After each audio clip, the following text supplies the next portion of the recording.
Friends, myself Dr. Sachin Goswami welcome you on my YouTube channel Dr. Sachin Goswami's English classes. Friends, as you are very well aware that I am running a series on William Shakespeare for the aspirants of UP TGT, PGT, KVS, NVS, DSSB, UGC NET English. And today is the 15th part of this series. And you know very well that the questions I am getting you prepared, those all questions are very important for you in view of your competitive examinations. And some of the questions are there, those are not even mentioned in any of the competitive books. So you are suggested to subscribe this channel if you have not subscribed it yet. And please like, share and comment on videos also. Please share your response with me so that I can upgrade myself. So let's start today's points.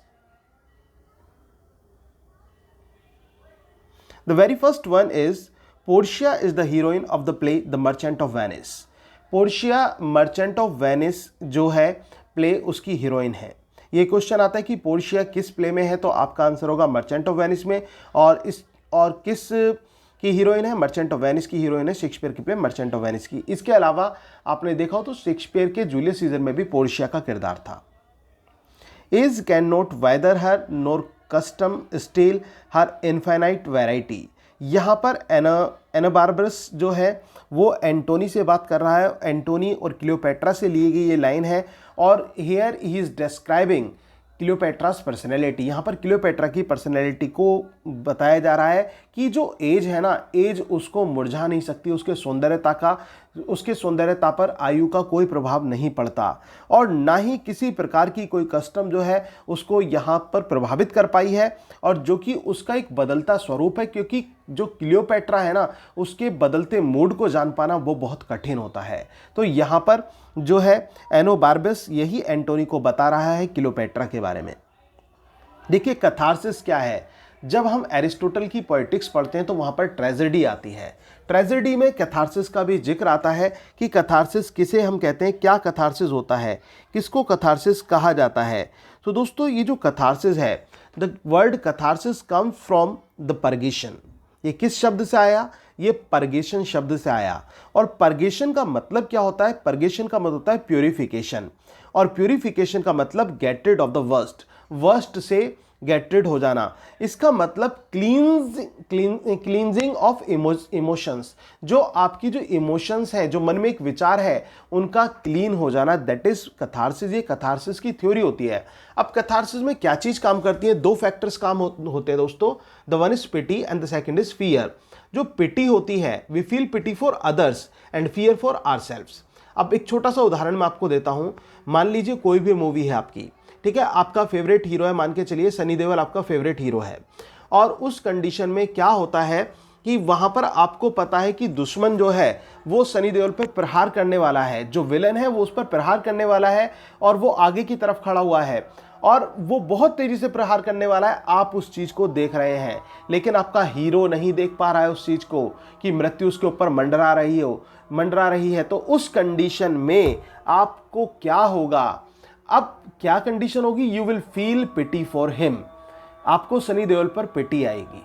और fear किसको होगा? Fear आपको खुद को होगा. This is the factor of pity and fear. और यही factor है पिटी और फियर का, जो कि कैथार्सिस में और ट्रेजेडी में वर्क करता है. और ट्रेजेडी का काम क्या होता है? इमोशंस को हमारे क्लींस करना होता है. अगर आपकी प्ले खत्म हो गया और प्ले खत्म होने के बाद में भी मन में बहुत सारे डाउट चल रहे हैं, तो मान के चलिए कि वो परफेक्ट ट्रेजेडी नहीं है.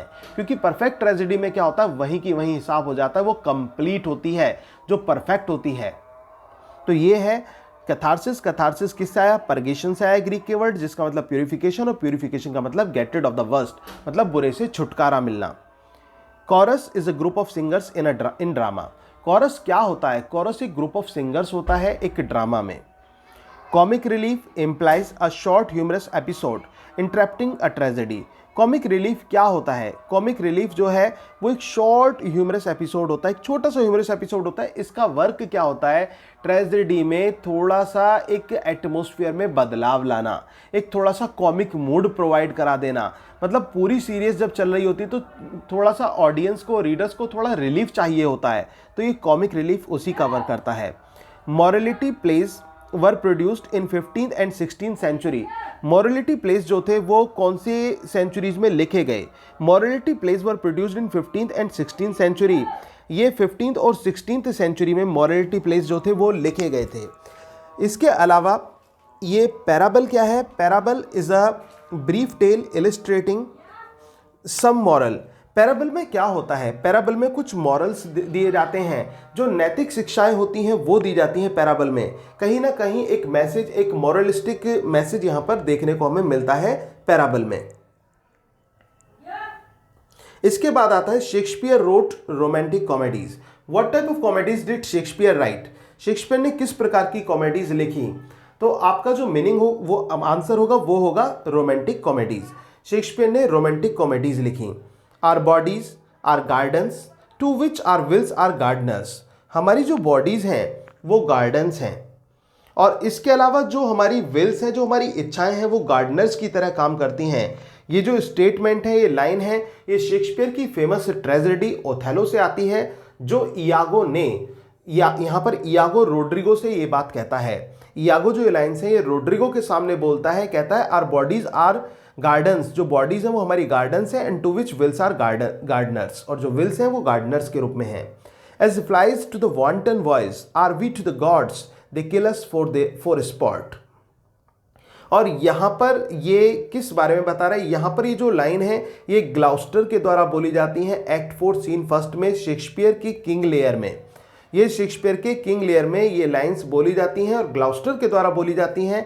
इन लाइंस में वो क्या कहता है? इन लाइंस में वो ये कहा जाता है, जिस प्रकार से जो फ्लाइज होती हैं, जो मक्खियाँ वगैरह होती हैं, उनको जो आवारा लड़के होते हैं बिना किसी कारण के उनको मतलब कुचल देते हैं, इसी तरह से जो इंसान होता है वो मानव के द्वारा कुचल दिया जाता है, जो as we are to the gods, और इसी प्रकार से हम भगवान या राजाओं के द्वारा जो है हम उनके खेल के लिए हम शिकार बना लिए जाते हैं, हमको कुचल दिया जाता है। इस प्रकार से कहा गया है। Shakespeare wrote 154 sonnets. How many sonnets did Shakespeare write? Shakespeare ने कितनी सोनेट्स लिखी? तो शेक्सपियर रोट 154 सोनेट्स। शेक्सपियर ने 154 सोनेट्स लिखी। Shakespeare as a Renaissance playwright. Shakespeare किस एज के प्ले राइट हैं? So is a dramatist of Renaissance age. How poor are they that have not patience, what wound did ever heal but by degrees. This is the statement said by Iago. ये Iago के द्वारा कहा गया है statement in the play Othello में, कि how poor are दे, वो कितने बेचारे होते हैं जिनमें पेशेंस नहीं होता। What wound did ever heal but by degrees, जो घाव होता है ना वो धीरे धीरे ही भरता है। Venus and Adonis is a narrative poem by William Shakespeare. Venus और एडोनिस जो है वो एक नैरेटिव पोएम है, किसके द्वारा लिखी गई है? विलियम शेक्सपियर के द्वारा लिखी गई है। Ophelia is the beloved of Hamlet. Ophelia Hamlet की बिलव्ड है। Cordelia came to help her father because of her genuine love for him. Cordelia क्यों आई थी? Cordelia came to help her father. Cordelia अपने फादर की help करने के लिए आई थी because of her genuine love for him, क्योंकि वो उससे जेन्युइन प्यार करती थी, सच्चा प्यार करती थी। क्योंकि कॉर्डेलिया ने बिल्कुल सटीक जवाब दिया था। जब आपको ने देखा हो कि जब आपने वो प्ले पढ़ा हो तो उसने पूछा था किंग लेयर ने कि तुम मुझसे कितना प्यार करती हो, तो कॉर्डेलिया का आंसर था कि मैं तुम्हें उतना प्यार करती हूँ जितना एक बेटी को अपने पिता से करना चाहिए, ना मैं इससे ज़्यादा करती हूँ ना मैं इससे कम करती हूँ। लेकिन ये बात किंग लेयर को खल गई थी और किंग लेयर ने उसको वहाँ से निकाल दिया था, एक तरह से देश निकाला सा कर दिया था। लेकिन कंडीशंस चेंज होती हैं, परिस्थितियां चेंज होती हैं, और कॉर्डेलिया ही किंग लेयर के काम आती है आगे चल के। Iago has been termed as motiveless malignity. Iago को मोटिवलेस मैलिग्निटी के रूप में दर्शाया गया है। क्यों दर्शाया गया है? इयागो का पर्पस क्या था साथियों? उद्देश्य रहित षड्यंत्र यहां पर इयागो रचता है। उद्देश्य रहित क्यों हम इसको कह रहे हैं? क्योंकि इयागो का पर्पस क्या था? इयागो बनना चाहता था लेफ्टिनेंट।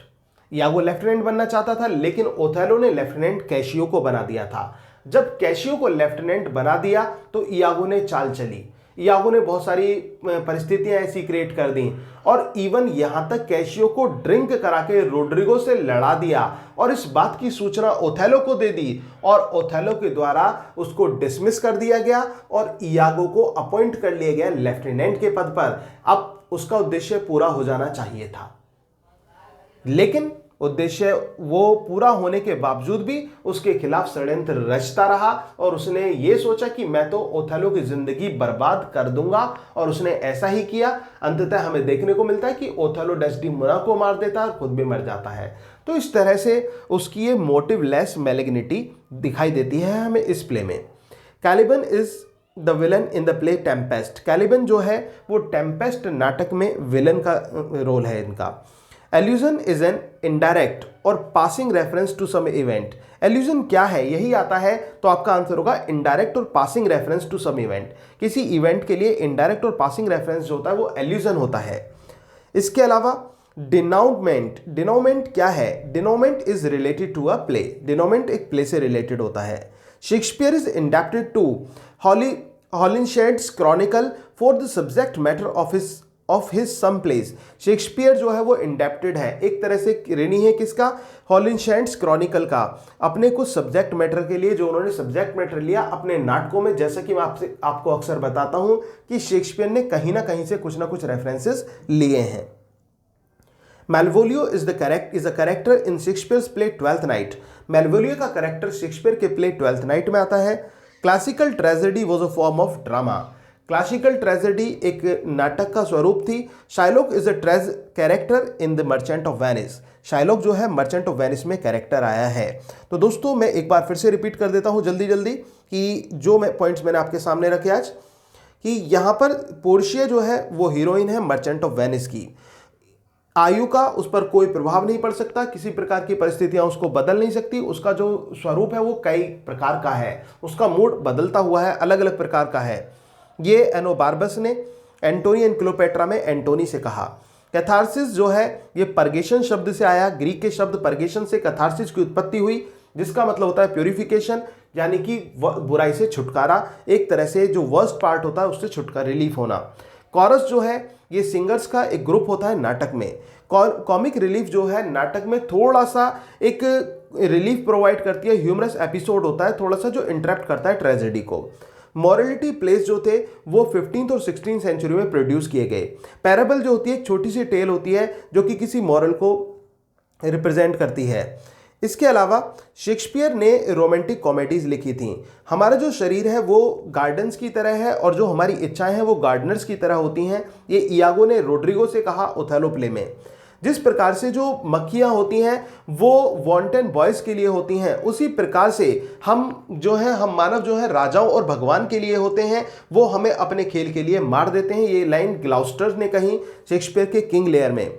शेक्सपियर ने 154 जो सोनेट्स थी, जो छोटी लाइन की कविता 14 लाइन की कविता होती है उसको सोनेट बोलते हैं, और ऐसी सोनेट शेक्सपियर ने 154 लिखी जो कि 3 क्वार्टरेंस और 1 कपलेट में डिवाइडेड होती है।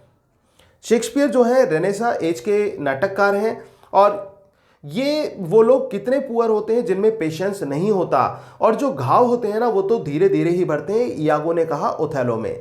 वीनस और एडोनिस जो है एक नैरेटिव पोएम है शेक्सपियर के द्वारा लिखी गई। ऑफिलिया हैमलेट की प्रेमिका है। कॉर्डिलिया अपने पिता की मदद करने इसलिए आई क्योंकि वो उससे सच्चा प्यार करती थी।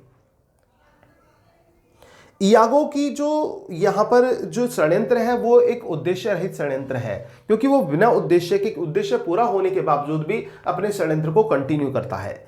कैलिबन टेम्पेस्ट नाटक में विलन है। एल्यूजन जो है वो इनडायरेक्ट और पासिंग रेफरेंस होता है किसी इवेंट को लेकर। डिनाउमेंट जो है ये एक प्ले से रिलेटेड होता है। शेक्सपियर जो था वो इंडेप्टेड था हॉलिनशेड्स क्रॉनिकल का for the subject matter of some of his plays, अपने नाटक के कुछ सब्जेक्ट मैटर को लेकर। मैलवोलियो जो है वो शेक्सपियर के प्ले ट्वेल्थ नाइट में आता है। क्लासिकल ट्रेजेडी एक फॉर्म है ड्रामा का, और शाइलॉक जो है ये मर्चेंट ऑफ वेनिस का कैरेक्टर है। तो दोस्तों ये थे आज के पॉइंट्स। उम्मीद है कि आपको ये पॉइंट्स समझ में आए होंगे और आपको मेरी वीडियोस अच्छी लग रही होंगी। अगर दोस्तों आपको मेरी वीडियोस अच्छी लग रही हैं तो प्लीज चैनल को सब्सक्राइब कर लीजिए अगर आपने अभी तक नहीं किया है, और वीडियो को लाइक, शेयर और कमेंट करना भी ना भूलें, और अपने दोस्तों में भी ज्यादा से ज्यादा इन वीडियोस को शेयर करें और ताकि वो भी इसका फायदा उठा सकें। Thank you very much, yours doctor Sachin Goswami.